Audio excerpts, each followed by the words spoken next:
Assalamualaikum warahmatullahi wabarakatuh. Salam sejahtera bagi kita semua.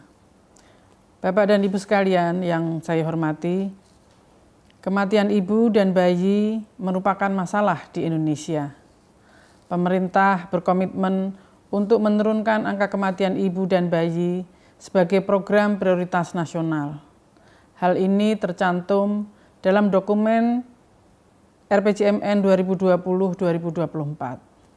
Pemerintah menargetkan pada tahun 2024 penurunan angka kematian ibu menjadi 183 per 100.000 kelahiran hidup dan menurunkan angka kematian neonatal menjadi 10 per 1.000 kelahiran hidup serta menurunkan angka kematian bayi menjadi 16 per 1.000 kelahiran hidup. Target ini tidak akan dapat tercapai kecuali dengan keterlibatan multisektor dan dukungan dari Bapak dan Ibu sekalian. Upaya-upaya terobosan dalam menurunkan angka kematian ibu dan bayi akan kita laksanakan melalui 4 strategi.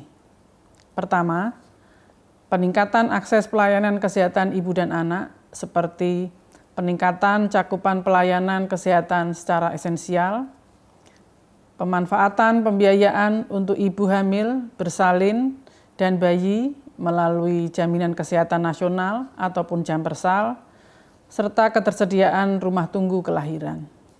Yang kedua, peningkatan kualitas pelayanan kesehatan, yaitu dengan penguatan pelayanan kesehatan selama kehamilan, persalinan, postnatal care, sesuai dengan standar, baik itu di Puskesmas Ponet, maupun di rumah sakit Ponek. Penempatan dokter spesialis dan ketersediaan unit transfusi darah atau bank darah di rumah sakit. Yang ketiga, kita perlu memperkuat pemberdayaan masyarakat melalui penggunaan buku kesehatan ibu dan anak, pelaksanaan kelas ibu hamil dan juga kelas ibu balita, pelaksanaan posyandu, serta pemanfaatan dana desa. Dan juga kita perlu memperkuat perencanaan, persalinan, dan pencegahan komplikasi. Yang keempat, dengan penguatan tata kelola, melalui penguatan upaya promotif dan preventif, pelaksanaan audit maternal perinatal, serta surveillance dan respons, penguatan jejaring rujukan, perencanaan berbasis analisis data, serta pemantauan implementasi dari regulasi-regulasi. Upaya-upaya tersebut melalui pendekatan intervensi spesifik yang dilakukan oleh sektor kesehatan dan juga pendekatan intervensi sensitif yang membutuhkan dukungan-dukungan dari sektor-sektor yang lain di luar kesehatan. Pemerintah juga berkomitmen dalam upaya menurunkan angka kematian ibu dan bayi ini dengan menetapkan 120 kabupaten kota sebagai daerah prioritas dalam upaya menurunkan angka kematian ini. Bapak dan Ibu sekalian, di tengah upaya kita dalam menurunkan kematian ibu dan bayi, kita dihadapkan pada situasi pandemi COVID-19. Dalam situasi ini, banyak pembatasan yang kita alami, termasuk juga pelayanan kesehatan. Pelayanan kesehatan bagi ibu dan anak serta keluarga berencana. Ibu hamil menjadi enggan ke puskesmas atau ke rumah sakit karena takut tertular. Adanya anjuran untuk menunda pemeriksaan ataupun pelaksanaan kelas ibu hamil, serta pelayanan posyandu yang tertunda karena situasi pandemi ini. Dalam situasi yang normal, kematian ibu dan kematian neonatal di Indonesia masih menjadi tantangan besar, apalagi di saat situasi bencana seperti saat ini. Pelayanan kesehatan ibu dan anak menjadi salah satu layanan yang terkena dampak dari pandemi ini, baik secara akses maupun kualitasnya. Sehingga dikhawatirkan adanya peningkatan morbiditas dan mortalitas ibu dan bayi. Memang hingga saat ini belum ada laporan detail secara nasional yang menyatakan terganggunya pelayanan kesehatan ibu dan anak di Indonesia. Akan tetapi beberapa kabupaten kota sudah ada yang melaporkan terjadi peningkatan kejadian kematian ibu dibandingkan pada periode yang sama pada tahun sebelumnya. Kematian ibu tersebut bukan karena COVID-19, akan tetapi kemungkinan karena adanya hambatan akses ke pelayanan kesehatan. Badan Litbangkes telah melaksanakan kajian mengenai peran puskesmas dalam penanganan wabah COVID-19 di Indonesia.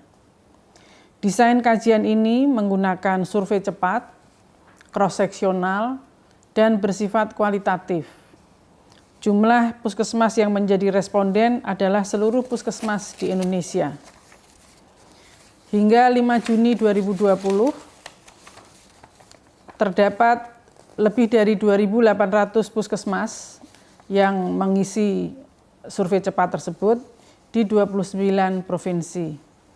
Dan hasilnya menyebutkan bahwa sebanyak 72% puskesmas tetap memberikan pelayanan kesehatan seperti sebelum pandemi, namun terdapat 28% puskesmas memberikan pelayanan dengan pengurangan jam buka.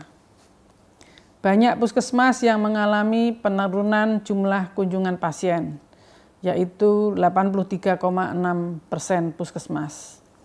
Penurunan jumlah pasien ini terutama karena mereka berada di zona merah.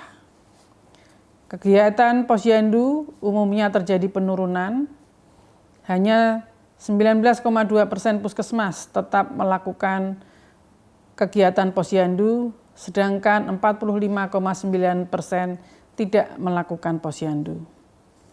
Cakupan imunisasi di puskesmas tetap terkendali pada 37,8% puskesmas, namun lebih banyak yang mengalami penurunan, yaitu 58,3%. Demikian juga dengan program kunjungan keluarga dan juga kegiatan-kegiatan yang lain. Belajar dari kasus Ebola di Afrika, peningkatan kematian oleh penyakit cacar, malaria, HIV/AIDS, dan TBC lebih banyak terjadi karena gagalnya sistem kesehatan, melebihi kematian akibat wabah itu sendiri. Jadi perlu ada rencana strategis dan kegiatan-kegiatan yang terkoordinasi untuk pelayanan esensial agar tetap bisa berjalan. Perlu adanya mitigasi risiko agar sistem tidak kolaps. Untuk dapat memulihkan kembali penyelenggaraan pelayanan KIA dan keluarga berencana, maka perlu dilakukan intervensi segera yang disesuaikan dengan kondisi pandemi yang harus beradaptasi dengan kebiasaan baru. Direktorat Jenderal Kesehatan Masyarakat akan melakukan kegiatan yang pertama berupa pendampingan rumah sakit kabupaten kota oleh rumah sakit vertikal, yang kedua melakukan imonef dan pemulihan pelayanan kesehatan ibu dan anak dan keluarga berencana dari dampak pandemi COVID-19 ini, dan yang ketiga peningkatan kapasitas dokter umum dalam pelayanan KIA dengan metode blended learning. Secara keseluruhan, kegiatan ini bertujuan untuk memulihkan program KIA dan KB, khususnya di 120 kabupaten kota prioritas penurunan angka kematian akibat dari dampak pandemi COVID-19 ini. Ketiga kegiatan ini akan dilaksanakan secara paralel, dan hal ini tentunya sangat membutuhkan dukungan dan komitmen terutama para kepala dinas kesehatan di tingkat kabupaten kota, para direktur rumah sakit daerah di tingkat kabupaten kota sebagai pengambil kebijakan dalam menetapkan intervensi sebagai respons dan pemulihan pelayanan KIA dan KB. Untuk itu saya memohon dukungan dan kesungguhan tim pendamping dari 13 universitas, 13 rumah sakit vertikal, dan 3 rumah sakit umum daerah, provinsi dan kabupaten kota, pengampu, teman-teman dari organisasi profesi, POGI, IDAI, IBI, IDI, PPNI, dan IKTMI, serta Adinkes dalam mendampingi Dinas Kesehatan Kabupaten Kota melakukan rangkaian kegiatan tersebut yang kita akan laksanakan segera dan akan berlangsung hingga akhir tahun ini. Dengan demikian, kita bisa berharap upaya menurunkan kematian ibu dan bayi dapat kembali on track seperti rencana semula. Wassalamualaikum warahmatullahi wabarakatuh. Salam sehat.